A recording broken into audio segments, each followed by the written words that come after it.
Alright, guys, we're back here with episode 1 of the Dubcast. And today I'll be covering Survivor Season 46, Episode 8, Hide and Seek. And so, since this is my first time covering Survivor on the podcast, I'll kind of run through what my thoughts were on the season a bit so far, and then I'll go into what I think about each of the players. So the season so far lately has been picking up a little bit of steam. For me, it was a very slow start. I mean, you have the first episode with Jelinski, that stuff was all good, but then from there it's the Banu show. And I like Banu as a character, but he was just kind of overdrawn in the edit and was just the main focus. Sucked to see Randon lose or get medevac. Kind of liked him. Jem I liked. I'm trying to think who else. Jem, Mariah was just whatever. Who else? Jess was interesting. Yeah, I think the season was pretty slow until the Jem boot, and then after that it's kind of picked up again, so it's really starting to get interesting these last couple weeks. Last week with the split tribal, you had the soda vote, which I saw coming but was still pretty interesting, and then the Tim vote, which yeah. And so now I'll go into each of the players. First one I'll talk about is maybe the best Survivor character I've seen in like the last 10 years, Q. I love Q, dude, and just everything he does. He's like Philip if he was like actually successful with like leading votes and like doing all these different types of things. I mean, you have him coaching Banu at the beginning, you have him coaching Charlie last week not to tell him or tell Venus that he voted for her. He's trying to coach Banu about the what to say when Jeff asked you, and that stuff's all super funny. And then he's got this fake quit mentality that he uses to try and get the vote to go to Kenzie, or to convince Kenzie that she's safe in the event of tribal council, which is just so funny and comes up again this episode. So far, I'm really loving Q.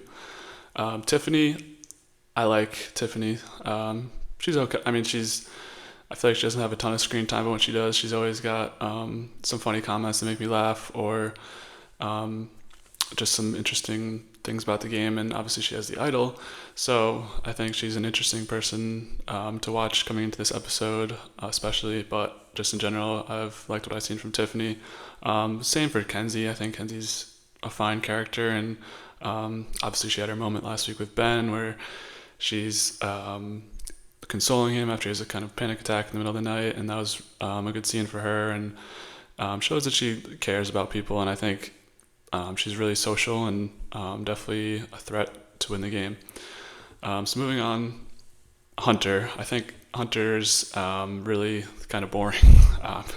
He's just like, he's got these challenges at home, which is cool, but we've seen that before with Carson.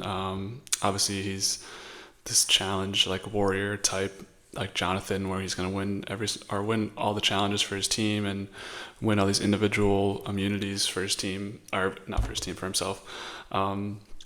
But I haven't really seen much from him that character-wise is jumping off the charts, so I think he's just fine.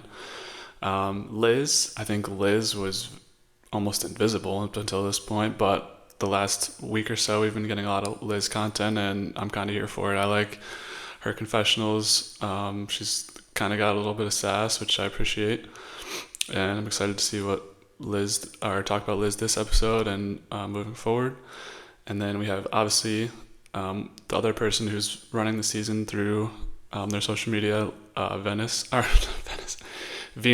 obviously. And what is there to be said about Venus that already hasn't been said? I mean, she's so outspoken, and she plays this game like it was like 20 years, or not 20, like 10 years ago, and just everyone says she has poverty energy, but nobody wants to work with her, so I don't know. I feel bad for her, though. I saw she deleted her Twitter today, so hoping she's doing all right with the season airing and all that. and I really like her so far. I think she's a good presence to have on the show. I mean, what I was going to say about this season specifically is we have all these different personalities that we haven't really had in the new era. I mean, you have Banu, who like kind of doesn't really know how to play the game, and we haven't seen that in a while. We have Venus, who's like so outspoken and so into the game, and thinks in this like very solid way. And I think that's interesting to contrast all these different. I mean, you have Q obviously too. All these characters are people we haven't really seen in this new era so far, and they're making for really good television just being themselves. And I think that Jeff and the casting people got to keep that in mind moving forward. And then going into this episode, Tevin, I think Tevin also has a larger than life personality. I'll talk about kind of what I thought about him in this episode, but he was okay. I mean, he's got, at the beginning of the season, he had that huge thing where he's like narrating the season. I thought he'd be a little bit more involved, but I hadn't minded Tevin coming into this episode. And then we have Ben. Ben is just Matt for me. He's a decent shtick with the rock and roll stuff, but what do I care really? I mean, I don't know. Ben's just whatever for me. And then we have Charlie. Charlie's alright. Obviously he's got to say the Taylor Swift thing every time he talks about anything, which is kind of annoying, but other than that, he seems to be kind of navigating the game in an interesting way, and so far hasn't really been targeted, although he's in this super tight alliance with Maria. And so moving on to the last player that I haven't talked about is Maria, and I like Maria too. She's kind of this archetype mother character who is like the mom of the tribe, who I'm assuming is going to be the person that like no one wants to get to the end. So yeah, we'll see what's in store for Maria, but so far I like Maria. So now that I've broken down kind of what I think about all these different characters in the show, let's dive into episode 8, Hide and Seek. So first we start off with the post-Soda tribal council where Venus, Liz, and Tevin have this kind of three-way argument-ish about who wants to move and whose move was it, and Tevin decides he's going to keep quiet, which is fine and smart. Liz obviously hated Soda and wanted her out from the start, so I think she kind of butts heads with Venus, but they don't really have like a discussion that we see. And then we see the next morning Tiffany goes for Maria as a target, but that gets back to like Q, and then he starts his antics, and we get all these scenes about Charlie, and I thought for sure Charlie's going to make some big move here, which we'll talk later, maybe he does. So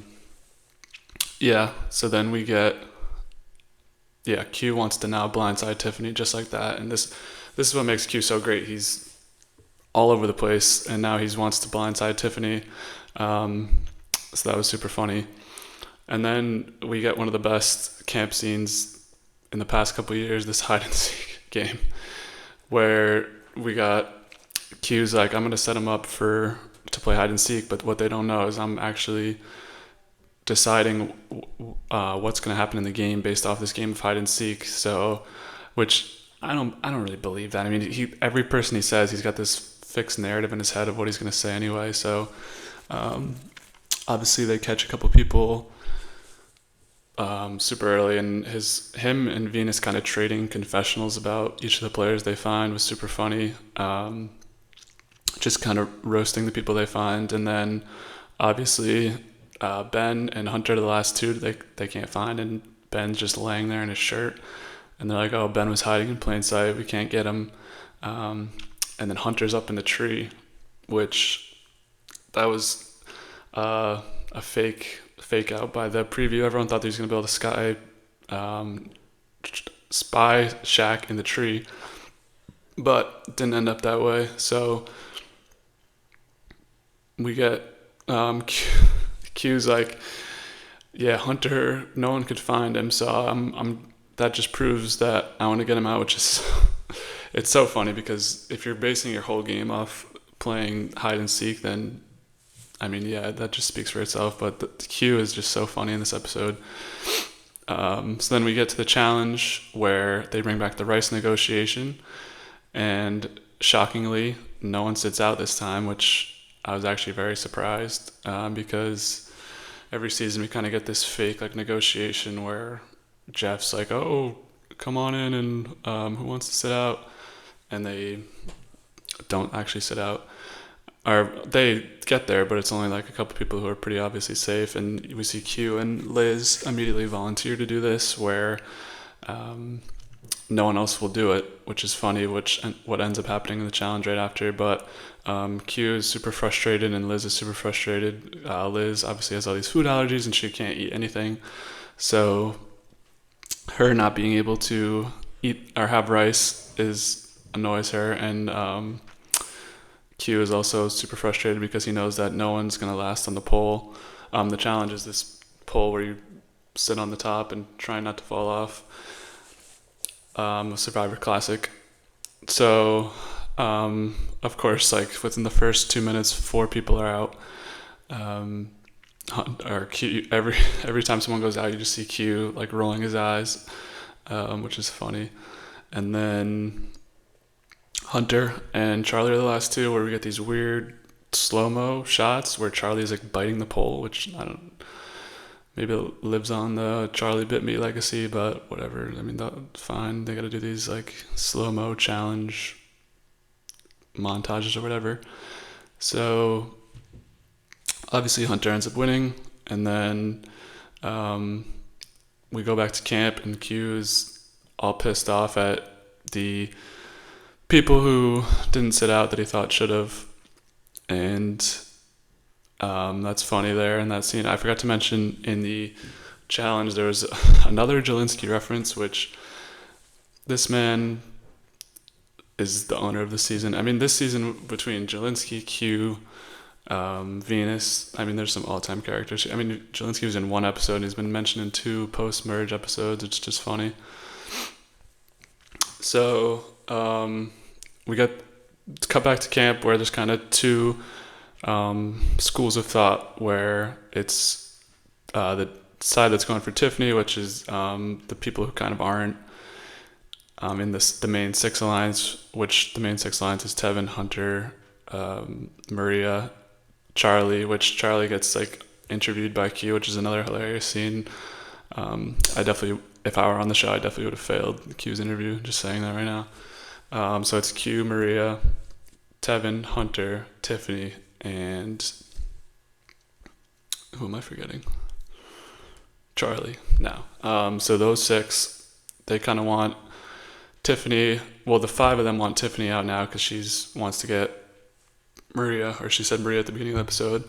And then all the people that are kind of outside that alliance, Kenzie, Tiffany, Liz, Venus, and someone else want to get Tevin now, because Liz is like, I'm had enough of him laughing, which is so funny, and I really like Liz during this episode. So then they get around and they decide to tell Q, or Tiffany tells Q at the last second, which of course causes more chaos, where he goes and tries to flip, or he tells Hunter, and then Hunter doesn't know what to do, so they have these like last minute meeting, which I love the chaos of this last minute kind of scramble. I feel like it's something we don't really see anymore, at least since like Winners at War, where Hunter and his group are trying to flip the votes back to somebody, and then they're like, should we just vote out Venus? And then we go to tribal council, where one of the funniest moments in the past couple seasons, where Q asked to be voted out because he feels like he screwed everything up by telling Hunter at the last second, which we can debate whether this was on purpose or just part of the plan. I think this was somewhat on purpose. Like, he knows nobody's actually going to vote him out, right? So him doing this is kind of just a ploy for the distraction to get off of Tiffany, because I think what I'm going to say right now is I think Q saw the heat going on Tiffany and didn't want any chance of her being voted out, or maybe he wanted to flush her idol or something. I don't know. I don't think he actually wanted to quit him. He said this thing like 3 times. I'm sure next week we'll start the episode with him claiming that he has some sort of strategy about faking to quit. So that was just funny in itself. Everybody's like, what? And one thing I do love about the new era and the live tribals is they have the subtitles for everyone. I mean, when we had like Edge of Extinction, we had the Julia vote off when everyone's up and around. No one even knows what's going on because we don't have subtitles and they're just whispering in each other's ears. But now, I think they do a really good job with that when there is a live tribal council. So I really appreciate that. Thank you to our editors for that. So we get to see all this sort of chaos just ensue where everybody is seemingly like trying to figure out what the hell is going on. We have Hunter who's like, let's just get Venus. But Hunter, I don't think got up. There's a couple people, I don't know if they got up, like Hunter and Ben. So Hunter is just like stressing out, but he has immunity, so he has nothing to worry about. So yeah, they try to switch it to Venus, but everyone ends up joining Liz's plan to vote out Tevin in a 8-2 vote. Tevin goes home with the extra vote, and does Q have a big brain? That's my question of the week. But so I guess yeah. So now Tevin goes home with an extra vote. I think this move doesn't really affect anybody super negatively other than Hunter, because he's the only one left out of the vote. I mean, and if Hunter was one of the people who wasn't immune, if he didn't have immunity, I wonder if he would have been the target there. So got to keep an eye out for that next week. So yeah, overall I think this episode was really good. Definitely one of my favorites of the new era. Just love Q so much. He's really emerged as one of these all-time TV characters for me, and yeah, I'm excited to see where this goes moving forward. So at the end of each of these episodes, I'll break down who I think is most likely to win, and then who I think's most likely to be voted out next week, and some explanations. So my top 3 winners after this week, I think number 1 is Kenzie. I think her edit is super good, and there's literally nobody that's even like considering voting her out right now. And I think just with her social prowess and her understanding of the game and ability to build these relationships, like she can pull in people for a vote, and there's just no even like consideration of voting her out at all. Even like tonight we saw Tiffany be in trouble. We've seen people talk about how they don't like you. No one said anything negative about Kenzie, so I think Kenzie's my number 1. Number 2 right now I think is Charlie. I think Charlie is super well positioned within the game, and I think he's someone to watch moving forward. I mean, no one's really got their eyes on him either. I mean, last week you have the split tribal where he's the only Siga vulnerable in a group of 4 Namis, and then he's not even a consideration. So I think there's definitely something to be said for his social game as well, and the way he's playing this game. So I think he's number 2. He also has, I feel like, a pretty consistent edit where he's in most of the episodes and has some character moments across the episodes. My number 3 is Maria. Kind of a big drop off, but I think Maria's had some episodes where she just wasn't in the show at all. So I think that kind of negatively impacts her winning chances personally. But I think of everyone else, I think she's number 3 for me right now. Again, she's in the same boat as Charlie. No one's really coming for them. They're a super strong duo, and I think that's something to watch moving forward. It seems like everyone kind of realizes they're a duo, but no one wants to take out their duo because they're just other duos in the game, and I guess they're not viewed as that threatening right now. So that's something I'm watching moving forward. So my top 3 that I think will be voted out next week. My number 1 is Q, unfortunately. I thought he would be voted out this week, so the fact that he survived, I think he's going to be gone next week. I think he's just doing too much, and as the leader of these votes and the leader of these groups and moves, technically, I think they're going to want to get him out in an era where if you make a move, you're out. So I think Q is in hot water next week. My number 2 is Hunter, obviously left out of the vote this week. kind of was abandoned by his alliance, and now his main alliance, it seemed like, has crumbled, where he was supposed to be with Q, he was supposed to be with that six, but he's really not with anybody now. Can't speak to any of his connections. I know him and Q are both from Mississippi, so I don't know if that's going to be a thing that lasts, but I think that Hunter could be in hot water, although he does have the idol, so that's something to consider also. And then my number 3 is Venus. I think Venus is just vulnerable at every tribal council because she's like the default easy vote. I mean, we saw it last episode where Hunter and